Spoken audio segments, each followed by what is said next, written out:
Movie की first scene में हम एक स्पेसशिप को अर्थ पर आते हुए देखते हैं, लेकिन उस स्पेसशिप में कुछ खराबी आ जाने से वो क्रैश हो जाती है और इस स्पेसशिप को 4 पैरासाइट को लेने के लिए भेजा गया था। तो उस जगह पर पुलिस आती है और उस जगह की इन्वेस्टिगेशन करने लगती है और हम देखते हैं कि 4 पैरासाइट में से एक पैरासाइट भाग गया था और वो किसी की बॉडी में चला जाता है। अब हम देखते हैं वो लोग एक जख्मी आदमी को हॉस्पिटल लेकर जा रहे थे और यहाँ एक औरत बहुत ही अजीब बिहेव कर रही थी और वो पैरासाइट उसी के बॉडी में था। नेक्स्ट सीन में हम देखते हैं वो औरत एम्बुलेंस को तोड़ते हुए उस ओर निकल पड़ता है जहाँ पर वो फाउंडेशन थी जिसने स्पेसशिप को स्पेस में भेजा था।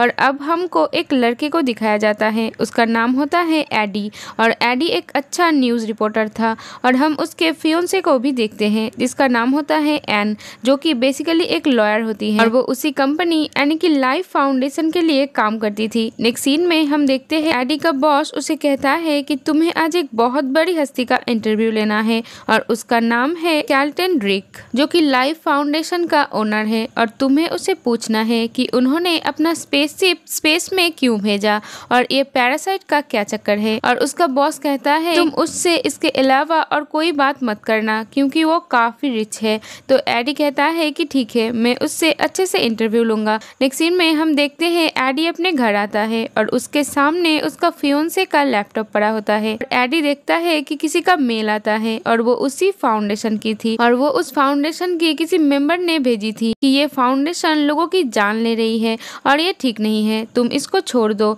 और उसमें उनके एक्सपेरिमेंट की सारी डिटेल होती है। और जब एडी को ये बात पता चलता है तो वो सोचता है कि कल मेरा उस आदमी के साथ इंटरव्यू है तो मैं उससे सारी बातें पूछूंगा। नेक्स्ट सीन में हम उस कंपनी के ओनर यानी कि कैल्टन ड्रिक को देखते हैं। अब एडी का इंटरव्यू का टाइम हो चुका था तो वो वहाँ आ जाता है और इंटरव्यू को स्टार्ट करता है। एडी शुरू में काफी अच्छे सवाल पूछता है और अब एडी अपने सवाल चेंज करने लगता है और उसे कहता है कि मैंने सुना है कि आप अपने एक्सपेरिमेंट के लिए इंसानों को चुनने वाले हैं, क्या आप इस बारे में कुछ बताना चाहते हैं। और अब ड्रिक कहता है इस इंटरव्यू को अभी के अभी खत्म कर दो, लेकिन फिर भी एडी उसे सवाल पूछता रहता है और ड्रिक उसे इग्नोर करके निकल जाता है। और फिर हम देखते हैं एडी का बॉस उससे काफी गुस्सा होता है और उसे जॉब से निकाल देता है और एडी की फियोंसे को भी जॉब से निकाल दिया गया था और वो गुस्से में एडी से ब्रेकअप कर लेता है। नेक्स्ट सीन में हम देखते हैं वही औरत जिसके बॉडी में वो पैरासाइट चला गया था वो वहाँ पे अजीब तरह से चीजें खाने लगती है और तभी उसके पास कुछ लोग आता है, उस पर हमला कर देता है मगर वो उन गुंडों को चुटकियों में वहाँ से हटा देता है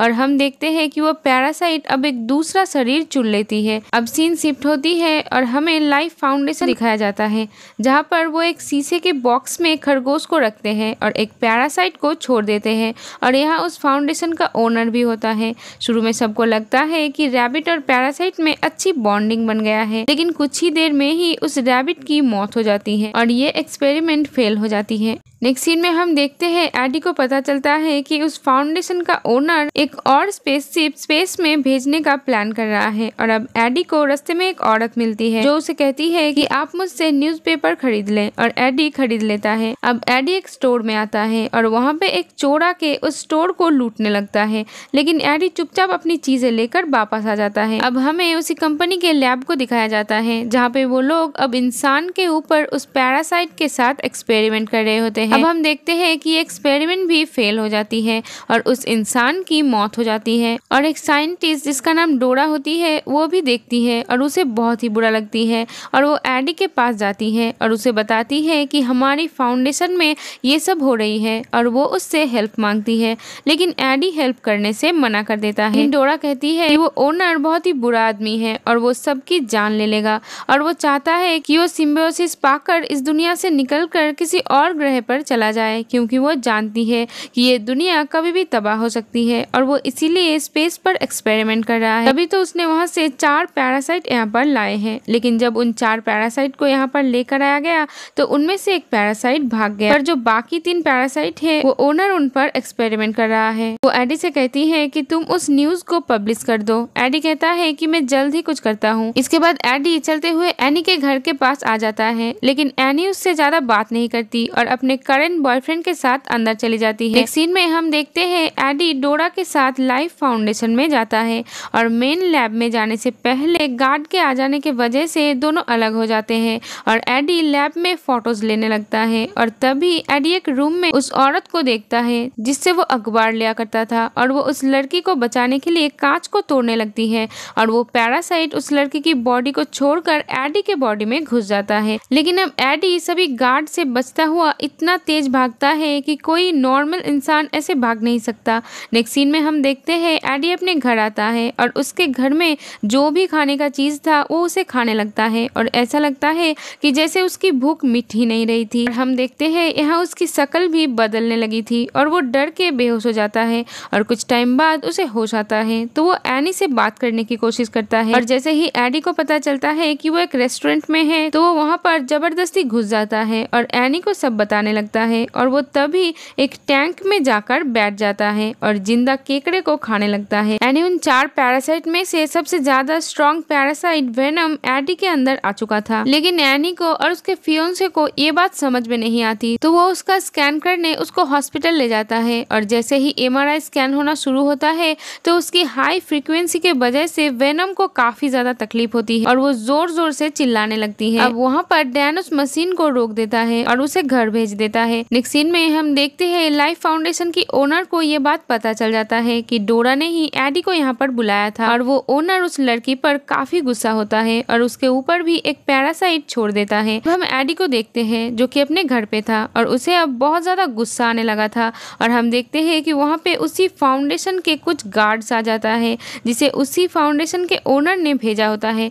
मगर तभी वेनम भी अपने फुल फॉर्म में आ जाता है और वो एडी की मदद करने लगता है। वो एक एक करके वहाँ मौजूद सभी गार्ड्स को मार के वहाँ से निकल जाता है लेकिन फिर भी ड्रोन्स उसका पीछा करता है और ये सारा कुछ वो ओनर भी देख रहा था। तो वो ये कहने लगता है कि देखो मेरे डिस्कवर किए गए पैरासाइट ने कितनी तरक्की कर ली। अब एडी सभी गार्ड से बचते हुए अपनी बाइक को ऊंची जंप लगाता है जिसकी वजह से एडी जमीन पर गिर जाता है और उसके हाथ और पैरों की हड्डियां बहुत ही बुरी तरीके से टूट जाती है। लेकिन इसके बाद भी एडी फिर से उठ खड़ा होता है और वो वेनम सभी गार्ड्स को मार के खाने लगता है और वहां से पानी में कूद जाता है और कहीं दूर जाकर बैठ जाता है। अब एडी उस वेनम से बातें करता है, उसे पूछता है कि तुम मेरे शरीर में क्यों हो और तुम मुझसे क्या चाहते हो। तो वेनम कहता है कि मैं एक सिम्बियोट हूँ और मैं एक दूसरे ग्रह से बिलोंग करता हूँ और मैं वहाँ का एक लूजर हूँ और तुम भी यहाँ के एक लूजर हो, मगर तुम्हारे शरीर के साथ मेरी स्टेबिलिटी काफी अच्छी है तो मैं चाहता हूँ कि तुम एक अच्छे होस्ट के नाते मेरा साथ दो और मुझे मेरे घर यानी स्पेस में वापस भेज दो। अब एडी के पास वो सारे एविडेंस होता है जो कि उसने उस फाउंडेशन में पिक्चर क्लिक की थी और वो अपनी कंपनी जाता है ये सब बताने के लिए, लेकिन उसका साथी उसे अंदर जाने नहीं देता। तो वेनम एडी से कहता है कि मैं तुम्हें वहां पर पहुंचा देता हूं और खिड़की तोड़ते हुए वो अपने बॉस के ऑफिस में आ जाता है और एडी वहां एक नोट और एक एविडेंस रखता है। लेकिन तभी वहां पर उस ओनर के गार्ड आ जाता है और उस पर अटैक करने लगता है, लेकिन वेनम उन सब गार्ड्स को मार के एक गार्ड को खाने ही वाला होता है कि तभी वहां पर एन आ जाती है। एडी इंसानी शकल में वापस आ जाता है और उसे कहता है तुम यहाँ पर क्या कर रही हो, तुम यहाँ से चली जाओ। लेकिन एन कहती है कि तुम्हें डॉक्टर की जरूरत है, तुम मेरे साथ चलो। और फाइनली एडी उसके बात को समझकर डैन के पास जाता है और जैसे ही वो लोग अगेन MRI स्कैन स्टार्ट करता है तो हाई फ्रीक्वेंसी के वजह से वेनम एडी के शरीर से बाहर निकल जाता है और अब एडी काफी ज्यादा खुश होता है। और जब एडी उस हॉस्पिटल से निकल रहा होता है तो गार्ड्स वहाँ पे पहुंचकर उसे अगवा कर लेता है और उसे उस ओनर के सामने ले जाता है और हम देखते हैं कि इस फाउंडेशन के ओनर में भी वो पैरासाइट आ चुका था जो कि किसी बच्ची ने उसके बॉडी में ट्रांसफर किया था। वो ओनर एडी से कहता है कि तुम्हारे बॉडी में जो पैरासाइट है वो मुझे दे दो। तो एडी कहता है कि वो तो थोड़ी देर पहले ही मेरे बॉडी छोड़कर गई है, वो मेरे पास नहीं है।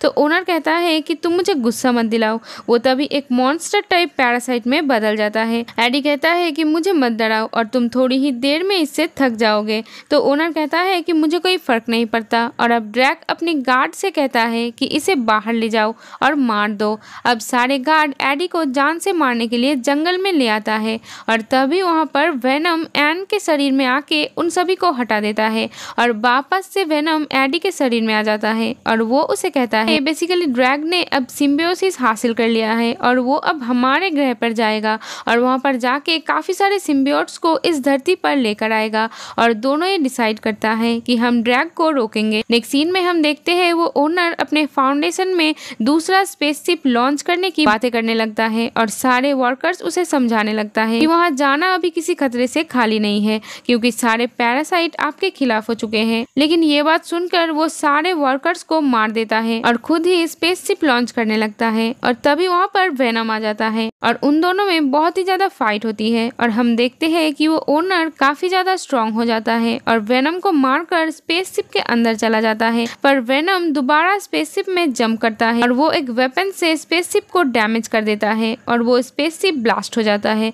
उसी ब्लास्ट में वो ओनर भी मारा जाता है और वेनम भी, और इसी के साथ ये बड़ा हादसा टल जाता है। नेक्स्ट सीन में हम देखते हैं कि एडी और एन बातें कर रहे थे। एन एडी से कहता है कि मैं तुमको पसंद करता हूँ मगर मैं डैन को भी काफी ज्यादा चाहता हूँ। लेकिन तभी एडी के अंदर से आवाज आती है कि हम तुम्हें वापस से पालेंगे। तो यहाँ हमें ये पता चलता है कि वेनम अभी भी जिंदा है। उसके बाद एडी वहाँ से उठ जाता है और फिर चुपके से वेनम से बातें करने लगता है। वो कहता है कि कुछ रूल्स है जो कि तुम्हें फॉलो करने होंगे, जैसे कि तुम अच्छे इंसानों को नहीं खा सकते।